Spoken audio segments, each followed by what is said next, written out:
beautiful sunny Saturday. Beautiful sunny Saturday here in the countryside. And today we are going to a farm. We're gonna pick some vegetables and then we're gonna cook with them, and I'm so excited. The town of Aya has been developed in a way so that residents can coexist with nature and farm in a sustainable environment. So this farm, it doesn't look like much, but there's actually quite a few vegetables in here. The concept is to grow the vegetables with nature, like naturally. So it doesn't really look like a farmland, but if you look really closely, there are actually a few things here that we can pick up and take for lunch. So let's start with the lettuce. Can you tell that I've never harvested lettuce before? These crops in particular are for private consumption from a farmer's personal natural garden. Very beautiful color.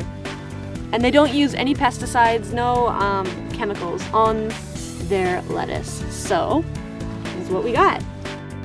The next thing on our list of things to harvest is this rapeseed plant. It's similar to canola, and although it grows all over the place, it also happens to be edible. So we're gonna have some for lunch today.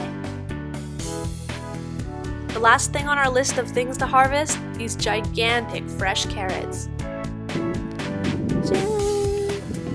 Once we gathered all our ingredients, we headed to the community kitchen to cook some lunch. So this is what we're working with today. I took the lettuce, the nanohana, and the carrots. And then I don't know where some of these, I don't know where these came from, but we got the turnips and the mushrooms and the tomatoes from the farmer's market. And then at the bottom here we have some fresh soba. We got what is said to be the best soba in all of Kyushu right here. Right here. 作ったんですか？作りました。すごい。打ちたてでした。朝打ちたて。早起きして作ったんですか？はい。何時に起きたんですか5時半ぐらい。5時は早いでしょう。これ小麦粉を使ってない。あ、100% そば粉だけ。そば粉だけ。小麦粉が入ってない。入ってない。I was pretty excited to work in a kitchen and learn some new skills, but I could barely keep up with the boys and their extremely fast pace. これは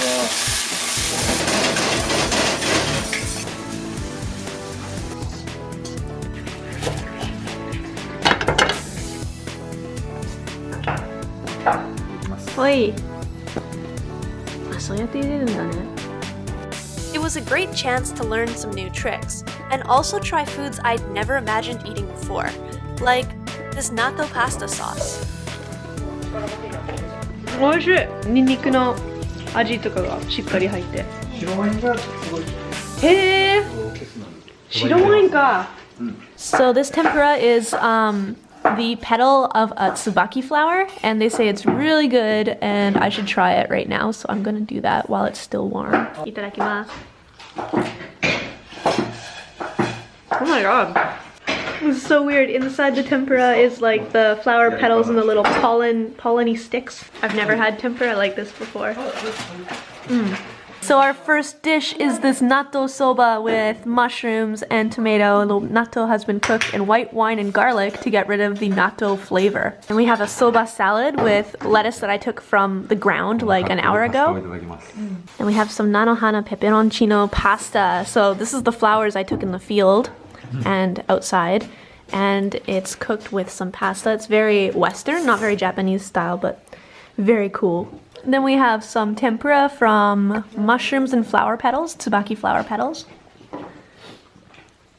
And finally, some salads with more tomatoes, the carrots that I took from the garden, some turnip, and the lettuce I took from the garden. Everything we ate tasted amazing. So amazing that I didn't even realize it was vegetarian.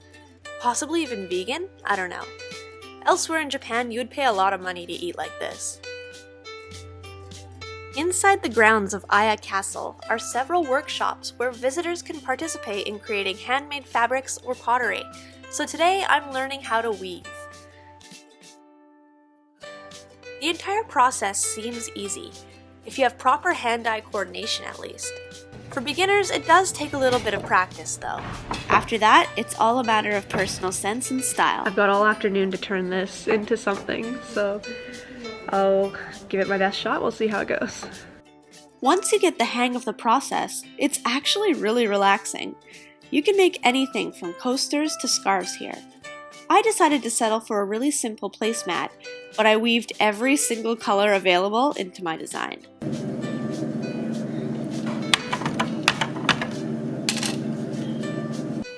Once I was finished, my teacher kindly fixed up my placemat and packaged it for me.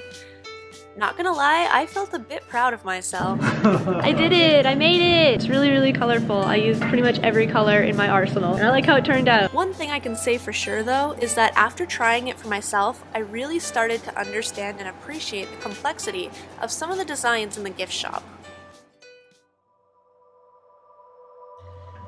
As my month-long stay in Aya comes to a close, I realize that I notice things now I would have normally missed a few weeks ago. Like, I know how to spot a daikon radish from a mile away, and I know how to eat these roadside flowers for lunch.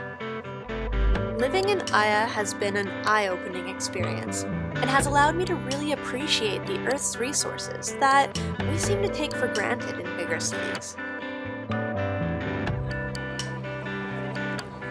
My final full day in Aya was spent with you guys. Here at the Honmono Center, I invited viewers to come visit Aya for themselves. The weather was great and we had a lot of fun. Even Kit was there and he managed to make a few new friends of his own.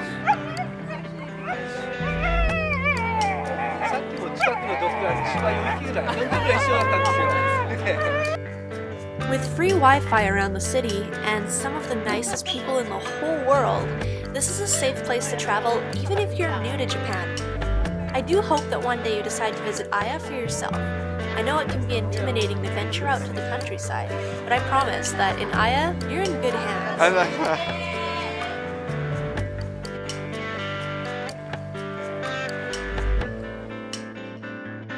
Hey guys, thanks for watching this series, and I hope that you really enjoyed it. If there's anywhere you'd like us to go next, or anything that you'd like me to explore on this channel, make sure you let me know in the comments. Thank you so much for all of your support, and hopefully I'll be back with a new series pretty soon. Bye!